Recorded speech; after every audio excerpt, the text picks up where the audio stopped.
Salam, perkenalkan nama saya Denisa Sinifandar. Saya salah satu mahasiswa dari STTM Unas Barat. Saya prodi PAP, saya semester 4. Di sini saya akan membahas tentang tari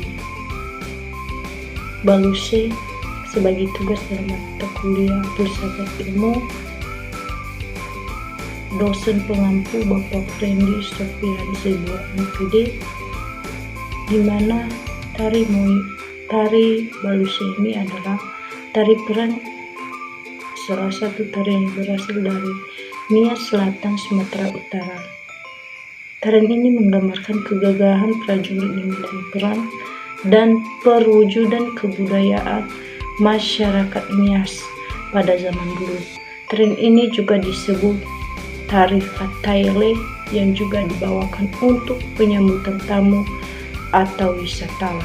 Nah, di dalam tari Baluse ini juga termasuk salah satu budaya yang sudah mendunia dan dikenal banyak orang adalah tradisi lompat batu yang dilakukan oleh suku Nias di Provinsi Sumatera Utara. Warga Nias menyebut tradisi tersebut adalah lompat batu dalam bahasa setempat dengan nama Fahombo. Jadi salah satu alat musik yang digunakan yaitu alat musik masyarakat Nias adalah Vivi Wofo. Tari Baluse ini berasal dari kisah perjuangan para pendahulu mereka dalam berperang. Tidak hanya itu, menurut sejarah yang beredar, tarian ini juga hadir sebagai bentuk perwujudan tradisi masyarakat Nias pada zaman dahulu. Dulunya tari Baluse ini juga sering dibawakan saat masyarakat Nias akan pergi berperang melawan musuh. Asal daerah tari Baluse ini itu dari Aceh. Tarian perang khas Pulau Nias, Sumatera Utara yang menyambut kedatangan wali kota Banda Aceh pada masa itu di himpunan masyarakat Nias di Indonesia. Dalam melakukan tari Baluse ini ada ciri-ciri tari kreasi di daerah, yaitu ciri-cirinya: pertama, gerakan tarinya bebas dan tidak terikat oleh aturan tertentu. Kedua, jenis tariannya mengikuti perkembangan zaman sehingga sering disebut tari modern. Nah, para penarinya lebih leluasa dalam bergerak karena ada kebebasan ekspresi dan emosi. Dan musik dan tata riasnya mengikuti peran penari di saat menyambut tamu atau wisatawan. Dalam tarian ini juga kropeter yang digunakan dalam tari Baluse yaitu tameng, toho atau yang disebut juga dengan tombak, dan tolegu atau pedang, dilengkapi dengan memakai baju berwarna hitam pada bagian dalam dan rompi pada bagian luar sebagai busana pada tarian ini. Melakukan tari Baluse ini ada beberapa pola lantai yang perlu dilakukan dalam bentuk posisi atau formasi dalam seni tari. Pola lantai dalam tarian dibuat untuk memperindah pertunjukan seni tari. Jadi pembuatan pola lantai ini perlu memperhatikan hal-hal seperti jumlah penari, ruangan atau panggung pertunjukan, dan gerak tari di saat melakukan tari Baluse ini. Ada beberapa unsur utama yang diperhatikan dalam melakukan tari Baluse ini, yaitu wiraga, wirama, dan wirasa. Dalam melakukan tari Baluse ini perlu untuk dilakukan supaya seorang yang dapat melihat dapat memperhatikan ketertarikan, di mana di dalam Pulau Nias ini adalah sebutan untuk pulau dan kepulauan yang terletak di sebelah barat Pulau Sumatera, Indonesia, dan secara administratif berada dalam wilayah Provinsi Sumatera Utara.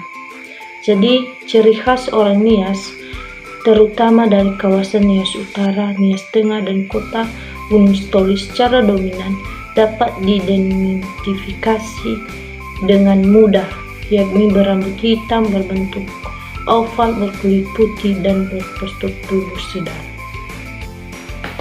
Tari Baluse ini berasal dari kisah perjuangan para pendahulu mereka dalam berperang pada zaman dahulu, di mana tidak hanya itu juga, menurut sejarah yang beredar, tarian ini juga hadir sebagai bentuk perwujudan tradisi masyarakat Nias pada zaman dahulu, di mana dulunya tari Baluse juga sering dibawakan saat masyarakat Nias akan pergi berperang melawan musuh pada saat itu atau pada zaman dahulu.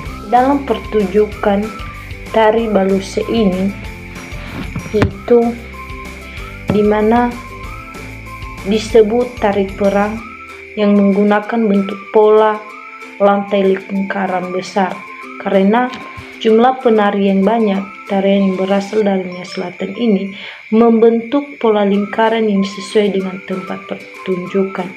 Biasanya pertunjukan tari perang yang dilakukan di lapangan dan di berbagai tempat yang nyaman yang bisa terlihat menarik.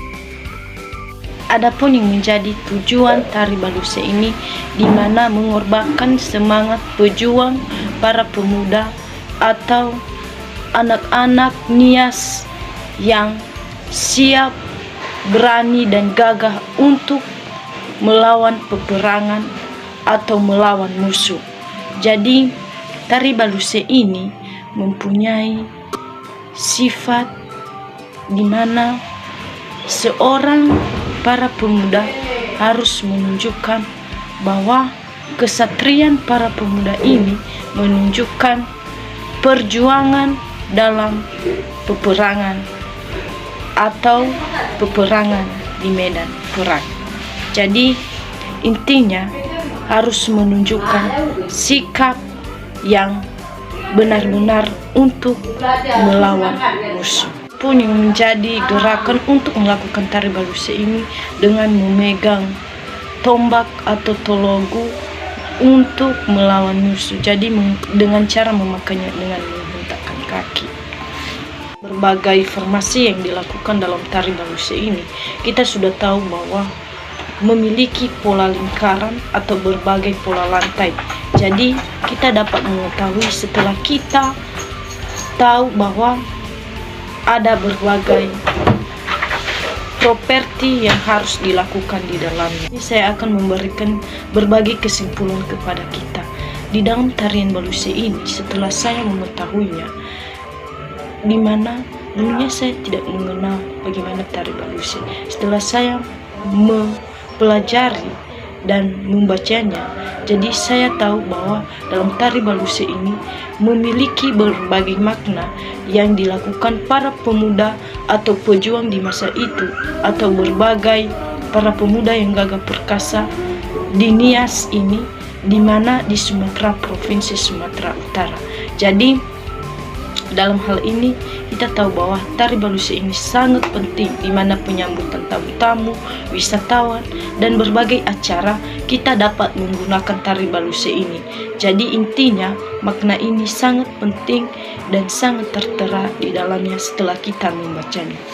Sudah tahu bahwa tari Baluse ini sangat penting di kalangan Nias, di mana para pejuang pada saat itu melakukan supaya dapat terbukti bahwa tari Baluse ini sangat bermanfaat bagi kita.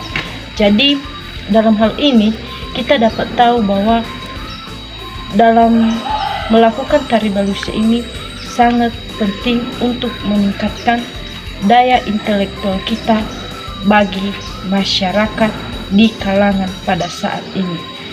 Dan cuman sampai di sini yang bisa saya bahas. Saya syukur pada kesempatan ini saya bisa membahas tentang tari Baluse ini, di mana dalam hal ini saya bisa tahu bahwa tari Baluse ini sangat penting bagi kita yang ada di Nias ini dalam penyambutan tamu-tamu, wisatawan, dan berbagai acara yang bisa mendukung. Dan pada kesempatan ini saya akan mengakhiri, dan saya juga banyak kekurangan dan kelemahan untuk menyampaikan tentang isi dalam tari Baguse ini atau latar belakang tari Baguse ini. Jadi kalau ada kesalahan yang kurang yang saya sampaikan, semoga Bapak dapat memakluminya, dan semoga juga menjadi bermanfaat bagi kita semua yang bisa mempelajari bagaimana tentang tari Baguse ini. Sekian dan terima kasih. Saya sapa kita dalam bahasa Nias. Yahoo!